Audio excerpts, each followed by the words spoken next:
नमस्ते दोस्तों, आप सभी का स्वागत है। आज हम देखने वाले करंट अफेयर 6 जून 2020। अगर आप हमारे यूट्यूब चैनल पर पहली बार हैं तो target government job YouTube channel को सब्सक्राइब कीजिए। दोस्तों, इस वीडियो की पीडीएफ जो है नीचे डिस्क्रिप्शन बॉक्स में दी है। विश्व पर्यावरण दिवस निम्न में से किस दिन मनाया जाता है? इसका सही उत्तर है 5 जून।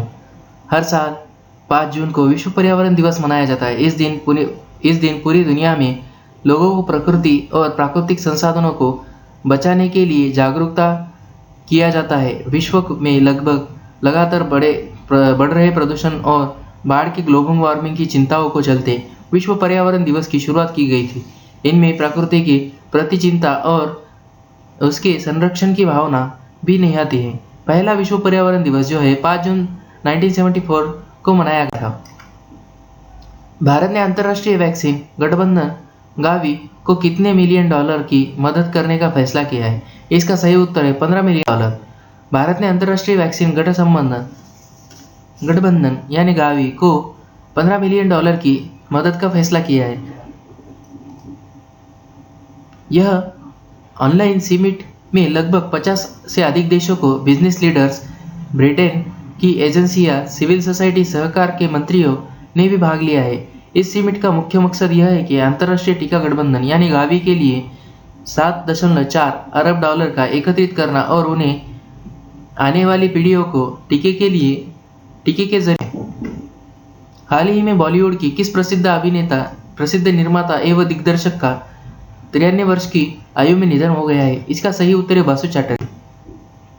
बासु चैटर्जी का जन्म 10 जनवरी 1930 को हुआ है। वो अजमेर में हुआ था। बासु चैटर्जी को उनकी अलग पहचान बनाने वाली फिल्में जो है उनमें लिया जाता था। उन्होंने चमेली की शादी, खट्टा मीठा, रजनीगंधा जैसी फिल्मों में अपना जादू बिखेरा था। उनकी फिल्मों में मध्यम वर्ग परिवारों पर आधारित होती थी। बासु चैटर्जी का निधन मनोरंजन जगत के लिए अपूरणीय क्षति है। उन्होंने साल 2007 में आईफा ने लाइफ टाइम अचीवमेंट अवार्ड से जीता था। बसुदा साल 1969 से लेकर 2011 तक फिल्मों के निर्देशक में सक्रिय रहे थे। प्रधानमंत्री नरेंद्र मोदी ने किस निजी सचिव को वाशिंगटन में विश्व बैंक के कार्यकारी निदेशक का वरिष्ठ सलाहकार नियुक्त किया है?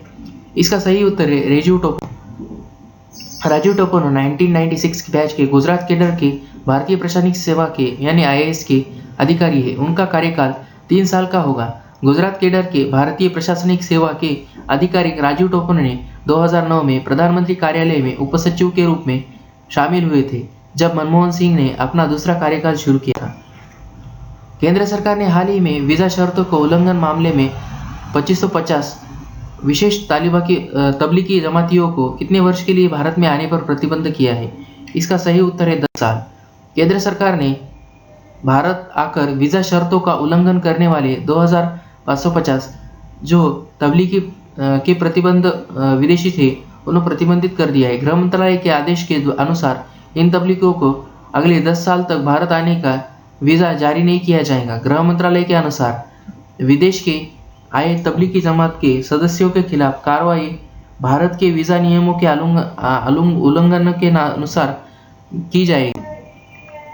हाल ही में भारत के प्रधानमंत्री और ऑस्ट्रेलिया के प्रधानमंत्री स्कॉट मॉरिसन के बीच बातचीत के बाद कितने समझौते पर हस्ताक्षर हुए हैं? दोस्तों, हाल ही में भारत और ऑस्ट्रेलिया के बीच 7 अहम समझौतों पर हस्ताक्षर हुए हैं। हिंद महासागर में चीन के बढ़ते प्रभाव को रोकने के लिए भारत और ऑस्ट्रेलिया ने एक दूसरे के सैन्य अड्डों को इस्तेमाल करने का एक अहम समझौता किया है। इसके साथ ही दोनों पक्षों ने विश्व स्वास्थ्य संगठन में सुधार जैसे कई मसलों पर बातचीत की है। प्रधानमंत्री नरेंद्र मोदी ने ऑस्ट्रेलिया के प्रधानमंत्री स्कॉट मॉरिसन के साथ ऑनलाइन शिखर सम्मेलन में भी हिस्सा लिया है, जिसमें स्वास्थ्य सेवा, कारोबार और रक्षा क्षेत्रों सहित द्विपक्षीय संबंधों के विविध आयामों को मजबूत बनाने पर चर्चा की गई। ट्विटर ने गूगल के किस पूर्व मुख्य वित्तीय अधिकारी यानी CFO को अपने बोर्ड का नया अध्यक्ष नियुक्त किया है? इसका सही उत्तर है पैट्रिक पिचेट। ट्विटर ने गूगल के पूर्व मुख्य वित्तीय अधिकारी पैट्रिक पिचेट को अपना बोर्ड अध्यक्ष नियुक्त किया है। वो ओमित कॉर्डविन की जगह लेंगे। पैट्रिक पिचेट 2017 में ट्विटर के निदेशक मंडल में शामिल हुए और 2018 के अंत में एक प्रमुख स्वतंत्र निदेशक थे। उन्होंने इसके पहले ही साल 2008 से 2015 तक गूगल के मुख्य वित्तीय अधिकारी यानी CFO के रूप में कार्य किया था। केंद्रीय मंत्रिमंडल ने पर्यावरण के क्षेत्र के में सहयोग पर भारत और किस देश के बीच समझौता ज्ञापन को हाल ही में मंजूरी दे दी है। दोस्तों, भूटान। यह समझौता ज्ञापन दोनों देशों में लागू कानून और कानूनी प्रावधानों में ध्यान रखते हुए इक्विटी परस्परीय लाभों के आधार पर दोनों देशों को पर्यावरण के संरक्षण, प्राकृतिक संसाधनों के प्रबंधन में निकट और दीर्घकालीन सहयोग को स्थापित और संवर्धित करने के सक्षम बनाने के लिए किया गया है। यह समझौता ज्ञापन हस्ताक्षर की तिथि से लागू होगा और 10 वर्ष की अवधि के लिए लागू रहेगा।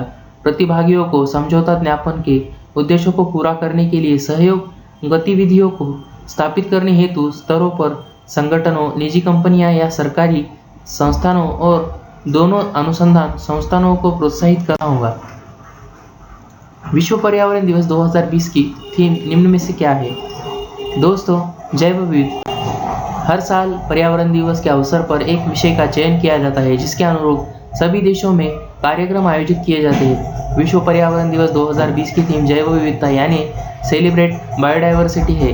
इस थीम के जरिए इस बार संदेश दिया जा रहा है कि जैव विविधता संरक्षण एवं प्राकृतिक संतुलन होना मानव जीवन के अस्तित्व के लिए बेहद आवश्यक है।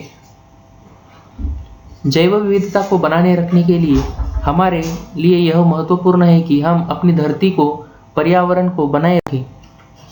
सरकारी उर्वरक कंपनी नेशनल फर्टिलाइजर लिमिटेड यानी NFL ने हाल ही में किसी कंपनी के अध्यक्ष और प्रबंधक निदेशक के अतिरिक्त प्रभार दिया है? इसका सही उत्तर है वीरेंद्रनाथ दत्त। वीरेंद्रनाथ दत्त कंपनी में निदेशक यानी विपणन के रूप में अक्टूबर 2018 से जुड़े हुए हैं। वीरेंद्रनाथ ने दत्त को उर्वरक के उद्योग के अलावा गेल इंडिया और ONGC जैसी बड़ी कंपनियों में काम करने का 35 साल का अधिक का अनुभव है। वे NFL में कार्यभार ग्रहण करने से पहले गेल इंडिया लिमिटेड में कार्यकारी निदेशक थे। वे वहां कॉरपोरेट रणनीतियां और योजनाओं के अलावा कंपनी को देश भर में विपणन कारोबार के प्रभारी माने जाते हैं। वे महानगर गैस लिमिटेड मुंबई के बोर्ड निदेशक भी रह चुके हैं। दोस्तों, ऐसे ही वीडियो देखने के लिए target government job YouTube channel को सब्सक्राइब कीजिए। बाजू में दिए हुए बेल आइकन को क्लिक करना मत भूलिए। वीडियो को लाइक कमेंट करें। Thank you.